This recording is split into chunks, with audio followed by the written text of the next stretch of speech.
Assalamu alaikum wa rahmatullah. Bismillahir Rahmanir Rahim. Alhamdulillahi Rabbil Alamin. Allahu ala Sayyidina wa Nabina Muhammad wa ala alihi wa sahbihi wa sallama tasliman kathira. Alhamdulillah. We're going to be looking today at getting married and some principles related to successful marriage. And we're going to do this in 4+1 parts. The fifth part is focusing on discussion and the Q&A. The 4 parts that we're going to look at, 2 are leading up to the actual marriage, which is why do we marry? What is the purpose behind marriage, the intentions behind marriage, and some of the virtues that are mentioned in our religious tradition, in both the Quran and in prophetic guidance regarding marriage. And just to frame our discussion, we're approaching this looking at what is the religious and spiritual purpose of marriage.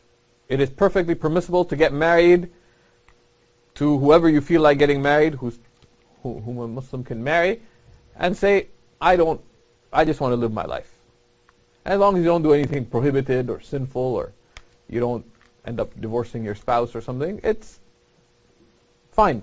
But we're trying to look at what is the better way? What do Allah and His Messenger, peace and blessings upon him, call us to seek through our marriage? The second session, that okay, we know why do we get married? Whom do we marry? And how in the world do we go about finding them? And we'll look there at what are the criteria in choosing, what's the process in finding such a person, or how does one evaluate there's someone who seems potentially suitable. How would one go about deciding?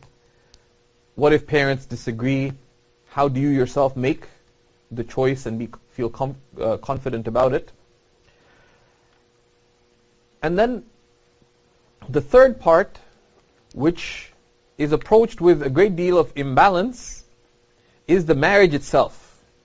And we're going to look at 3 aspects of that. 2 that are typically ignored are the marriage contract and the marriage agreement.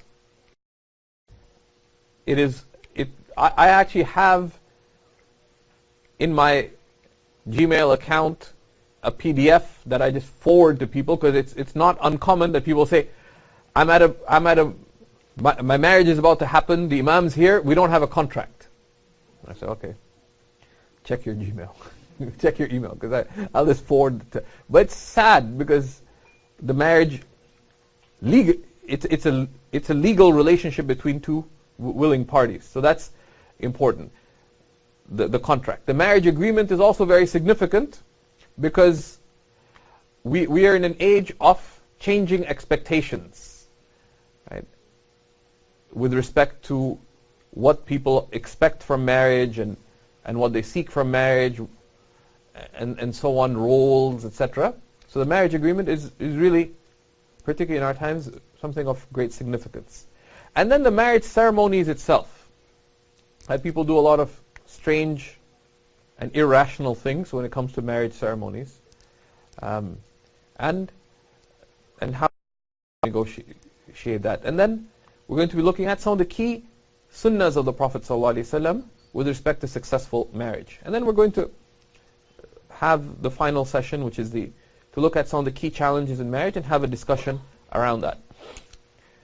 If you would want to doze off for everything, be awake for session 1 and session 3. But don't doze off, inshallah. We'll try to avoid that.